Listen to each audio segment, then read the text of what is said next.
ഏട്ടൻ പോകാൻ നിൽക്കുകയാണോ? എനിക്ക് കുറച്ച് സംസാരിക്കാനുണ്ടായിരുന്നു. ഇരിക്കുമോ? നമുക്കൊന്ന് സംസാരിച്ചിട്ട് പോകാം. വേറൊന്നുമല്ല, നമ്മുടെ കാര്യങ്ങൾ തന്നെയാണ്.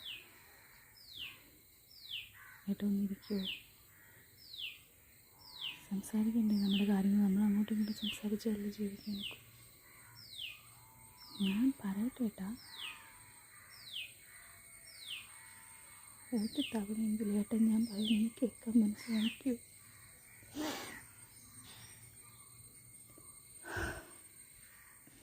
ഏട്ടാ പ്ലീസ്. ഓക്കെ, ഏട്ടൻ എന്താണെന്ന് വെച്ചാൽ പറയാൻ ഞാൻ കേൾക്കാം. പറ, എന്താണെന്ന് വെച്ചാൽ പറഞ്ഞോളൂ, ഞാൻ കേട്ടോളാമല്ലോ. എനിക്കിത് കേട്ടിട്ട് ഭ്രാന്ത് പിടിക്കുന്ന പോലുണ്ട്. പ്ലീസ് ഏട്ടാ, നീ പറയരുത് ഏട്ടാ, പ്ലീസ്.